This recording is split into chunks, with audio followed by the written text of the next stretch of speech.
आज हम आपको अकेले रहने की ताकत क्या होती है इसको एक कहानी से बताने वाले हैं। कैसे आप अकेले रहकर भी सब कुछ हासिल कर सकते हो। तो दोस्तों, इस वीडियो को पूरा देखना। मैं दावे के साथ कर सकता हूं कि इस वीडियो को देखने के बाद आप अकेले रहने की ताकत के बारे में जान जाएंगे। तो चलिए शुरू करते हैं। एक छोटे से गांव में एक बुद्ध अपना आश्रम बनाकर रहा करते थे। उनका चलन दूर दूर के गांव तक विख्यात था, क्योंकि उनका ज्ञान देने का तरीका दूसरे लोगों से काफी अलग था। शुरुआत में वह अपने शिष्यों को उपदेशों के माध्यम से ज्ञान देते थे। उसके बाद वह अपने शिष्यों को उसे ज्ञान का अनुसरण करके अपने व्यवहारिक जीवन में उतारने को कहते थे। दोस्तों, एक बार उस आश्रम में एक राजा अपने बेटे को लेकर पहुंचता है। राजा ने उस बुद्ध से प्रार्थना की और कहा कि आप मेरे बेटे को अपने आश्रम में रहने दें और उसे अपना शिष्य बनाकर अपने तरीके से उसे ज्ञान दें। बुद्ध ने मुस्कुराते हुए कहा कि आज से तुम्हारे बेटे की सारी जिम्मेदारी मेरे कंधों पर है। फिर राजा वहां से चला जाता है। बुद्ध उस राजा के बेटे को समझाते हुए कहते हैं कि यहाँ दूर दूर से गरीब और अमीर लोगों के बच्चे आते हैं, लेकिन अगर तुम अपने आप को दूसरों से महान समझोगे तो तुम ज्ञान ग्रहण नहीं कर पाओगे। अगर तुम्हें ज्ञान ग्रहण करना है तो तुम्हें दूसरों की तरह अपने आप को साधारण समझना होगा। यही ज्ञान ग्रहण करने की सबसे पहली सीढ़ी होती है। इतना कहने के बाद बुद्ध उसे बच्चे को सारे शिष्यों से मिलाते हैं, लेकिन बच्चों ने राजा को जाते हुए देख लिया था। इसीलिए सभी बच्चे समझ गए थे कि यह बच्चा राजा का बेटा है। इसी वजह से आश्रम के सभी बच्चे राजा के बेटे की तरफ आकर्षित हो गए। जब बुद्ध राजा के बेटे को लेकर टहल रहे थे तो राजा का बेटा अचानक फूट फूट कर रोने लगा, क्योंकि अभी वह सिर्फ 12 वर्ष का था और 12 वर्ष की आयु में उसके पिता उसे अपने से दूर करके चले गए थे। यह सदमा वह बच्चा सहन नहीं कर पा रहा था। वह नहीं समझ पा रहा था कि उसके पिता उसकी भलाई के लिए उसे उस बुद्ध के पास छोड़कर गए हैं। उसे रोते हुए देखकर बुद्ध ने कहा कि बेटा, मैं तुम्हें चुप नहीं कराऊंगा। हो सकता है कि आज मैं तुम्हारे आंसू पोंछ दूं, लेकिन कल तुम फिर अपने आप को अकेला पाओगी। याद रखना, जीवन में इंसान अकेला ही आता है और अकेला ही जाता है। जितनी जल्दी हो इंसान इस बात को समझ लेता है, उतनी जल्दी वह इंसान आत्मज्ञान के रास्ते पर निकल जाता है। बुद्ध ने अपनी बात आगे बढ़ाते हुए कहा कि जो इंसान अकेला रहना सीख लेता है वही खुद से प्यार कर पाता है, और जो खुद से प्यार करना जानता है वह किसी के भी जाने का अफसोस नहीं करता, क्योंकि वह खुद से ही प्यार करता है। फिर बुद्ध उस लड़के से कहते हैं, धीरे धीरे तुम आश्रम के माहौल में ढल जाओगे। शुरुआत में तुम्हें समस्या आ सकती है, लेकिन कुछ दिन बाद तुम्हें यही जगह बहुत अच्छी लगने लगेगी। इतना कहते ही फिर बुद्ध उस शिष्य को अपने साथ लेकर आश्रम में वापस लौट आए। उसको भी सांत्वना मिली, क्योंकि बुद्ध की आंखों में एक पूर्व शांति झलक रही थी। उसके बाद शाम होती है तो राजा का बेटा रात्रि का भोजन करने के लिए भोजन कक्ष में पहुंचा है, तो आसपास के सभी शिष्य उसके पास आने लगे। उन सभी को पता था कि यह राजा का बेटा है, और अगर हम इसे दोस्ती कर लेते हैं तो उसे हमारा बहुत फायदा होने वाला है। यही सोचकर आश्रम के ज्यादातर शिष्यों ने उसे घेर लिया था। बस कुछ बच्चे जो अकेले रहने का महत्व समझते थे, जो दिखावे में विश्वास नहीं करते थे, वह उस सम्राट के बेटे के पास जाने की वजह अपना पूरा ध्यान खाने पर लगा रहे थे और एकांत में बैठकर अपना भोजन कर रहे थे। कुछ दिनों के बाद राजा के बेटे को आश्रम से ज्यादातर बच्चों के साथ दोस्ती हो गई। अब वह आश्रम में उन बच्चों के साथ घूमता और उन्हीं के साथ अपना ज्यादातर समय बिताता। आखिरकार वह राजा का बेटा था, सुख सुविधाओं में पाला हुआ था। महल में उसके आसपास बहुत से दास और दासियां होते थे। आश्रम में आसपास अपने मित्रों से घिरे होना, वही दिनचर्या उसने इस आश्रम में भी अपना ली थी। ऐसा नहीं था कि बुद्ध को यह सब पता नहीं था, पर भूत उसे अलग तरीके से ज्ञान देना चाहते थे। बुद्ध एक दिन उसे शिष्य को अपने साथ एक ऊंची चोटी पर ले गए। चोटी पर पहुंचकर बुद्ध ने उसे शिष्य से कहा कि अब तुम्हारा ज्ञान पूरा हो चुका है, बस एक आखिरी रात तुम्हें यहां पर बितानी होगी। उसके बाद अगले दिन शाम को मैं तुम्हारे राज्य महल में तुमको पहुंचा दूंगा। वह बच्चा यह बात सुनकर बहुत खुश हो गया कि अब मैं वापस अपने राजमहल चला जाऊंगा, फिर से मेरे दास और दासियां मेरे पास होंगी। उसे शिष्य ने बुद्ध से पूछा कि मुझे आज रात आप यहाँ छोटी पर रहने को क्यों कह रहे हैं? आखिर मुझे कौन सा आखिरी ज्ञान यहाँ से मिलेगा? बुद्ध ने मुस्कुराते हुए कहा कि यहाँ चट्टान के पीछे तुम्हें छिपकर बैठना होगा। यहाँ पर रोज रात को एक बांझ आता है। तुम्हें उस बांझ को बहुत गौर से देखना है, उसकी हर गतिविधि को अच्छे से देखना है, और उस बांझ को देखने के बाद अगले दिन अगर तुम उस बांझ की खूबियां मुझे बता पाए तो मैं तुम्हें तुम्हारे राज्य महल वापस भिजवा दूंगा। और हाँ, सुबह आने से पहले एक बात पर और ध्यान देना है। एक चरवाहा यहाँ पर अपनी बकरियों को चराने के लिए आता है। उन बकरियों को भी अच्छे से देखना है और उनकी गतिविधियों पर ध्यान देना। इतना कहकर बुद्ध वहां से चले जाते हैं।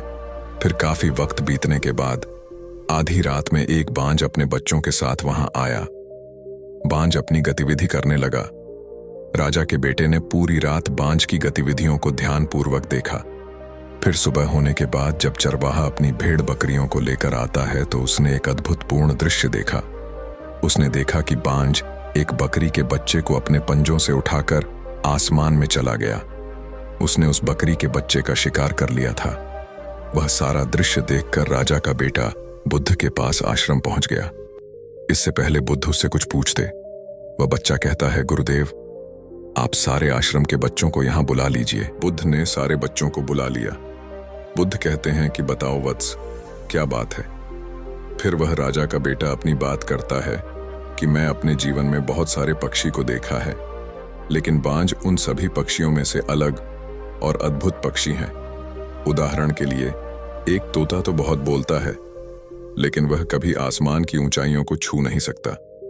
ठीक वैसे ही एक बांझ जो हमेशा शांत रहता है, वह आसमान की ऊंचाइयों को भी छू सकता है। एक बांझ जब अपना शिकार निश्चित कर लेता है तो वह उसी पर नजरें टिकाए रखता है। चाहे बांझ कितनी भी ऊंचाई पर हो, चाहे कितना भी तूफान आ जाए, फिर भी उसकी नजरें अपने लक्ष्य पर आती हैं। आज सुबह जी बांझ को मैंने देखा। वह हर बकरी को अपना शिकार नहीं बनाता, बल्कि उस बकरी के बच्चे का शिकार करता है जिस पर उसकी नजर थी। इस बांझ की तरह ही हमें अपना ध्यान एक ही लक्ष्य पर स्थिर रखना चाहिए। चाहे कितनी भी रुकावटें क्यों ना आ जाएं, हमें एक ही लक्ष्य पर अपना ध्यान केंद्रित करना चाहिए। दोस्तों, दूसरी बात मैंने यह सीखी है कि बांझ दूसरे पक्षी की तरह झुंड में नहीं रहता है। वह आकाश में हमेशा अकेला ही रहता है। इससे हमें यही सीख लेनी चाहिए कि छोटे सोच वाले लोगों के साथ कभी नहीं रहना चाहिए। आखिरकार हम भी वैसा ही बन जाते हैं। इसीलिए महान लोगों के साथ रहो या अकेले रहो, क्योंकि जब हम अकेले रहते हैं तो अपनी ताकत और कमजोरियों को अच्छे से जान पाते हैं। हम अपनी कमजोरी को जानकर उसे दूर कर सकते हैं और अपनी ताकत को जानकर उसका सही से उपयोग कर सकते हैं। लेकिन यह तभी संभव होगा जब हम अकेले रहना सीखेंगे। दोस्तों, तीसरी बात, हमें यह सीख लेना चाहिए कि बांझ हमेशा अपनी सीमाओं से ऊपर रहता है। जब तूफान आता है तो हर एक पक्षी अपने घोंसले की ओर भागता है, लेकिन बांझ ही एक ऐसा पक्षी है जो अपनी सीमाओं को पार करके तूफान से लड़कर बादलों के ऊपर चला जाता है। वह तब तक ऊपर उड़ता रहता है जब तक कि तूफान शांत ना हो जाए। बांझ अपनी सीमाओं को इसलिए हटा पाता है क्योंकि वह समस्याओं के आने पर घबराता नहीं है, बल्कि उसे एक सकारात्मक नजरिए से उसका सामना करता है। इसी तरह हमारे जीवन में कितनी भी रुकावटें क्यों ना आ जाएं, हमें उसका सामना करना चाहिए, न कि डर कर भागना चाहिए। चौथी बात है, हमें यह सीखना चाहिए कि बांझ अपने घोंसले में घास की कोमल तिनके नहीं रखते। जो तीन के कोमल हो जाते हैं वह उन्हें निकाल कर फेंक देते हैं। इस तरह चाहे आपको कितनी भी आरामदायक जिंदगी क्यों ना मिले, उससे ऊपर उठकर आलस्य को दूर करके जीवन में मेहनत करते रहना चाहिए। जीवन में शारीरिक मेहनत और पसीना बहाना चाहिए, जिससे आप मजबूत बनते चले जाएंगे। हर रोज अपने आप को चुनौतियां दो, हर दिन मुश्किलों का सामना करो, क्योंकि यही मुश्किल है आपको मजबूत बनाएंगे। अपने जंगल में लोमड़ी को झुंड में शिकार करते हुए देखा होगा, लेकिन एक बांझ हमेशा अकेला ही शिकार करता है। जानता है कि झुंड में रहना हौसला तो देता है, लेकिन साहस छिन जाता है। ये बातें बोलकर फिर से राजा का पुत्र बकरियों की विशेषता बताता है। वह कहता है कि बकरियां हमेशा झुंड में ही चलती हैं। उन्हें झुंड में एक साथ चलने से हिम्मत मिलती है, लेकिन जैसे ही उन पर शिकार होता है, बकरियां तीतर बितर हो जाती हैं। उनमें से एक भी बकरियां अपनी साथी की मदद के लिए नहीं आती है। इससे हमें यह सीख मिलती है कि हमारे साथ चाहे कितने भी लोग हों, लेकिन किसी पर यकीन मत करना। यकीन करना है तो सिर्फ अपने पर करो, क्योंकि बुरा समय आने पर बकरी की तरह लोग भी तीतर बितर हो जाएंगे और आपको पता भी नहीं चलेगा। इतना कहते ही राजा के पुत्र ने बुद्ध को प्रणाम किया और बोला, हे गुरुदेव, अगर मेरे से कोई सिख बाकी रह गई हो तो कृपा करके आप बता दें। बुद्ध ने सभी बच्चों से कहा कि जो अभी इस बच्चे ने बताया यह सारी बातें सही हैं, लेकिन यह सारी खूबियां तभी आप में आएंगे जब आप अकेले रहने का अभ्यास करेंगे।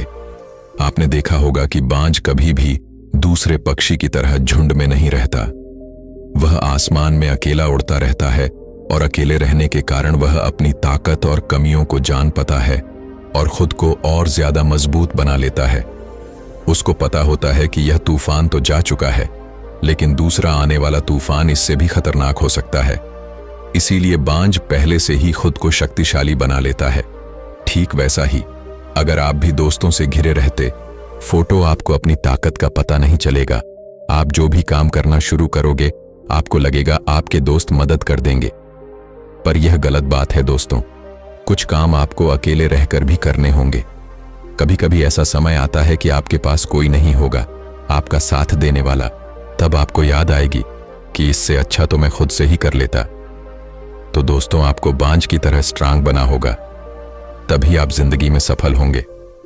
इस दुनिया में आपके घर वालों को छोड़कर कोई दूसरा आपका साथ नहीं देगा। यदि आपके साथ कभी गलत हो तो आपको बांध की तरह बनना होगा, तभी आप खुद से और दुनिया से लड़ सकते हो। नहीं तो आज के समय में आपका पड़ोसी भी आपका बड़ा करना चाहता है। दोस्तों, आपको जो भी काम करना हो खुद से करो, किसी के साथ का इंतजार मत करो, खुद से ही काम पर लग जाओ। आप एक दिन कामयाब जरूर होंगे। इतना कहकर बुद्ध ने अपनी बात खत्म करते हुए कहते हैं कि मैं आज रात इस राजा के बेटे को इसके राजमहल में वापस पहुंचा दूंगा, क्योंकि इसकी सिख यहीं पर खत्म होती है। और यह कहकर बुद्ध राजा के बेटे को उसके राजमहल छोड़ आए। अकेलापन एक ऐसा शब्द है जिससे सब घबराते हैं। अगर मैं कहूं कि आपको अकेले रहना है तो आप परेशान हो जाएंगे, क्योंकि हमें इसकी आदत नहीं है, ना ही हम ऐसा करना चाहते हैं। बदलते जमाने के साथ लोगों का रहन सहन तो बदल ही रहा है, साथ ही जीने का तरीका भी बदल रहा है। कई लोग ऐसे हैं जो किसी मजबूरी में, जैसे नौकरी इत्यादि के कारण अकेले रहते, तो कई लोग ऐसे हैं जो अपनी मर्जी से अकेले रहना पसंद करते हैं। अपने काम को सच्ची लगन से अकेले ही करते हैं। जो लोग अपने मर्जी से अकेले रहते हैं उनमें कुछ अलग ही गुण होते हैं। ऐसे लोग जीवन में सफलता जल्दी कर लेते हैं। अकेले रहने के फायदे अगर आपने समझ लिया तो समझो अपने पूरी जिंदगी समझ ली। अकेले रहना किसी के लिए वाकई काम नहीं है, अकेले रहने का। लेकिन यह भी मतलब नहीं है कि हम अपने घर परिवार मित्र से दूर रहे। अकेले रहने की भी एक कला है जो आगे आपको इस कहानी में पता चलेगा। अकेले रहने का यह मतलब है एकांत में रहकर अपने काम को, अपने सम्मान को, अपने प्रतिष्ठा को, अपने अंदर झांकने की कला को, अपने उज्जवल भविष्य को आप कैसे आगे बढ़ा सकते हैं, उसके बारे में जानना। हम अकेले रहने के उन 7 अमूल्य गुनाह के बारे में भी जानेंगे। इस कहानी के माध्यम से एक व्यक्ति एक गुरु के पास आया और बोला, गुरुदेव, मेरे दुख का कारण क्या है? वह गुरुदेव बहुत ही बड़े ज्ञानी व्यक्ति थे। गुरु ने कहा, अपने आप को चीजों से चिपका लेना, चीजों को पता कर लेना और उन चीजों के प्रति आसक्त होकर उसके पीछे भागना ही तुम्हारे दुख का कारण है। उसे व्यक्ति ने गुरु को धन्यवाद किया और कहा, गुरुदेव, आपने तो मेरी समस्या का समाधान कर दिया। मैं इतने दिनों से अपनी समस्या का समाधान चाहता था। आपका धन्यवाद गुरुदेव। यह कहकर वह व्यक्ति वहां से चला गया। तभी गुरुदेव ने कहा, पूरी बात तो सुन लो। उसे व्यक्ति ने कहा, नहीं गुरुदेव, आपका इशारा मिल गया, बस वही काफी है। और समझदार को इशारा ही काफी होता है। तो दोस्तों, ये कहानी आपको कैसी लगी? अगर ये कहानी आपको अच्छी लगी हो तो वीडियो को लाइक जरूर करें और साथ ही चैनल को सब्सक्राइब जरूर करें। धन्यवाद।